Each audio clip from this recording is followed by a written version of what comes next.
Ассалаумағалейкум, құрметті ағайын. Шұғыл ақпарат. Назарбаев Тоқаевпен миллиондаған долларға келісіп, өзінің братишкесі Қайрат Сатыбалдыны қайта сатып алады екен. Тоқаев Ешек Насанжор Шалдан Жусан банк жүйесімен фондты алатыны белгілі болды. Ал осылайша қазақтың жаңа президенті өзінің ешқандайда реформатор емес, ешек, сұмырай, сатқын және шошқа қалмақтан ешбір жері күшті емес екендігін дәлелдеді. Достар, сайлауда Тоқаев топасқа дауыс бермеңіздер. Біз бұл исуастарды биліктен құлатуымыз керек. Барлық шындықты тыңдап, арнамызға тіркеліп, видеоға лайк басыңыз, халықтың көзі ашылсын. Масқара бастайық. Қазақстанның экс-президенті Нұрсұлтан Назарбаевтың немере інісі Қайрат Сатыбалды уақыт өте келе бостандыққа шығады. Ол үшін елбасы Ешек Назарбаев Тоқаевтың қолшоқпары, прокурор Берік Асыловтың атына тұңғыш президент фонды мен Жусан банк жүйесін сыйлыққа береді. Бұл туралы бас прокурордың орынбасары Әсет Шындалиев айтты. Уақыт өте Қайрат Сатыбалды шартты түрде мерзімінен бұрын босату туралы өтініш бере алады. Оны шартты түрде босатуға болады. Бұл террористік қылмыстар сияқты ауыр қылмыс жасағандардан басқалардың барлығына қатысты, деді бас прокурордың орынбасары Шындалиев мәжіліс дәліздерінде. Бұл ретте сотта тек 2 эпизод Қазақтелеком мен ТС бойынша қаралды. Қазір тергеушілер Назарбаевтың немере інісінің салық заңнамасы және ақшаны жылыстату саласындағы басқа да қылмыстарға қатыстылығын тексеріп жатыр. Интернетсіз қалдық. Түркістан облысында 5 ауыл бір айдан бері байланыссыз отыр. Түркістан облысы Бәйдібек ауданында қатты желден байланыс мұнарасы құлап, 5 ауыл байланыспен интернетсіз қалған. Ауыл тұрғындары жарық пен ауыз судың да жыры бітпей қойды деп налиды.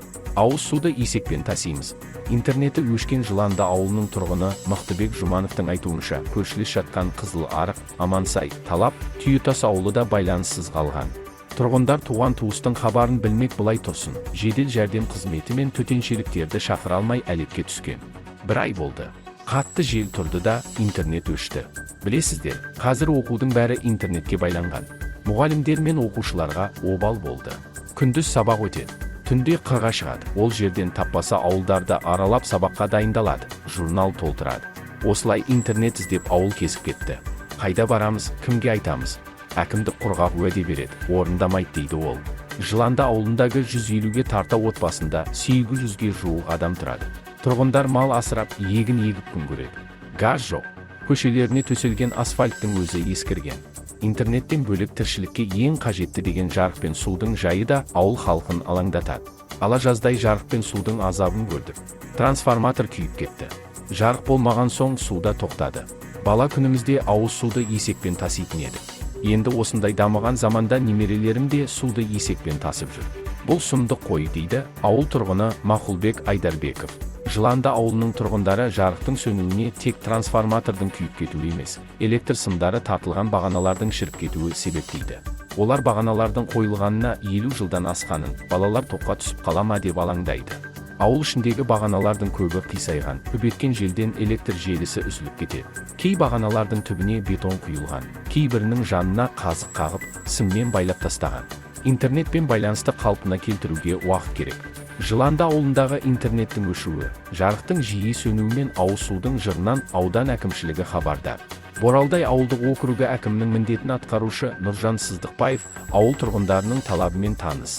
Ол электр бағаналарының шірігенін білгенімен, оны ауыстыру құзырында емес екенін айтады. Бұл электр жарығымен қамтамасыз етіп отырған компанияның міндеті. Электр бағанасы шіріген, оған шығып жөндеу мүмкін емес. Мамандар шақырып тексердік. Компания ауыстырамыз деді. Алмастырады деген үмітпен күтіп отырмыз, дейді Сыдықбаев. Бәйдібек ауданы әкімдігі ақпараттық қауіпсіздік бөлімінің басшысы Сейсенғали Арыстанбаев та 5 ауылда интернетпен байланыс үзілгенін растайды. Оның айтуынша, құлаған мұнараны қалпына келтіру қазірге мүмкін емес. Жаңа байланыс мұнарасы мемлекеттік сатып алу порталы арқылы сатып алынады. Сол үшін интернетпен байланысты қалпына келтіруге уақыт керек. Біткен сауда. Ешкім әлі де Ешек шал елбасы мен шпион Тоқаевтың Қайрат Сатыбалдыны не үшін жалғыз ғана кінәлі еткенін түсінбей жүрміз.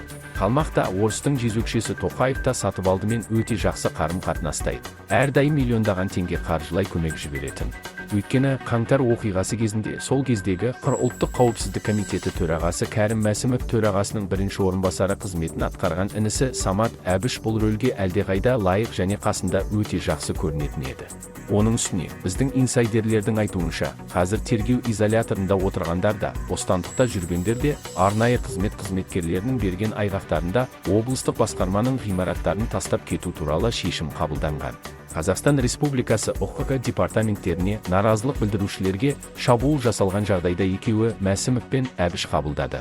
Ал біз олардың біріншісінің қаншалықты сақ екенін және оның тіпті қиын емес жағдайларда өзін қайта сақтандыруға дағдыланғанын біле отырып, біз бұған оңай сенеміз. Осыған байланысты біз ақпаратқа емес, ақорда мен кітапханада мұндай шешімдердің қалай қабылданатынын түсінуге негізделген 3 нұсқаны алға тарта аламыз. Бірінші нұсқа бойынша Нұрсұлтан Назарбаев пен оның үлкен балалары, яғни Дариға Назарбаева, Динара Құлыбаева, Тимур Құлыбаевпен бірге, және Әлия Назарбаева, олардың әрқайсысы миллиардтаған байлығы бар олигарх және өз кланының басшысы, көңіл күйді түсінген. Қазақстандық қоғамда олар туыстарының бірін сойысқа беруге мәжбүр болады. Таңдау Қайрат Сатыбалдыға түсті, өйткені ол шамадан тыс діндарлығы мен отбасы ішіндегі кейбір келіспеушіліктер мен келіспеушіліктердің кесірінен көп балалы отбасы мүшелерінен алшақ жүргендей болды. Екінші нұсқа бойынша Назарбаев пен Тоқаевтың Қайрат Сатыбалдыны құтқарушы етіп таңдауының басты себебі соңғысының дәулеті елбасының өзі мен оның үлкен балаларынан әлдеқайда кеш қалыптасқаны. Тиісінше, оның мемлекеттік және квази-мемлекеттік мүлік пен ақшаны ұрлаудағы кінәсін дәлелдеу күш құрылымдарына әлдеқайда жеңіл болды. Ең бастысы, ұрланған елбасының жиені еш қиындықсыз және кідіріссіз халыққа қайтарылып, сол арқылы сөзге көбірек сенетін, әсіресе шын жүректен және қатты сөйлейтін, дайын халықтың негізгі бөлігінің эмоциясымен ойнауға болатын еді. Күткен нәтижемен саяси қойылымды тамашалау мүмкіндігі берілсе, бәрін кешіру. Үшінші нұсқа, ең қарапайым. Қайрат Сатыбалды Нұрсұлтан Әбішұлы Назарбаев руының адал мүшесі және шын жүректен иман келтірген мұсылман ретінде өте үлкен және өте бай отбасын азаматтардың онымен жасағысы келетін әрекетінен құтқару үшін өзін құрбан еткені, елбасы мен оның туыстарын сот отырысына отырғызып, олардың мүлкі мен қаражатын мемлекетке қайтарсын. Бұл нұсқаны біздің инсайдерлердің тергеу изоляторында Қайрат Сатыбалды өзін өте байсалды ұстайтыны, көбіне Құран оқитыны, тергеушілердің де көп мазаламайтыны туралы мәліметі растайды. Бұл демекші, ол үкімнің тым қатал болмайтынына, бостандыққа шыққаннан кейін баспанасыз, күнкөріссіз қалмайтынына сенімді болған.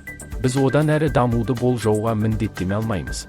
Бірақ прокурор мен барлық сотталушылардың арасында процессуалдық келісім жасалып, олар өз кінәсін толық мойындап, елбасының немере інісі тіпті азаматтық талапкерге келтірілген шығынды өтегендіктен 26 қыркүйекте сот үкімі шықты. 2022 шағымдану екі талай. Сатыбалдыға қатысты жаңа қылмыстық істер, соның ішінде қаңтардағы наразылық акцияларын ұйымдастырды деген айыппен қозғалып, сотқа жіберілетіні белгісіз. Олай болса, бұл Ақорда мен Қасым-Жомарт Тоқаевтың бұл құрбандықты жеткіліксіз нанымды деп санағанын, ал Нұрсұлтан Назарбаев пен кітапхананың бұл құрбандықты өздері үшін жеткілікті үнемдеу деп санамағанын ғана білдіреді. 2022 жылдың 26 қыркүйегінде Астана қаласы Байқоңыр ауданының 2 сотында Нұрсұлтан Назарбаевтың үлкен жиені Қайрат Сатыбалды мен оның 5 сыбайласына қатысты айыптау үкімі шықты. Рас, үкімнің толық мәтіні әзірге көпшілікке қолжетімді емес. Соған қарамастан, оның мәні Қазақстан Астанасының қалалық сотының сайтында жарияланған ресми мәлімдемеде көрсетілген.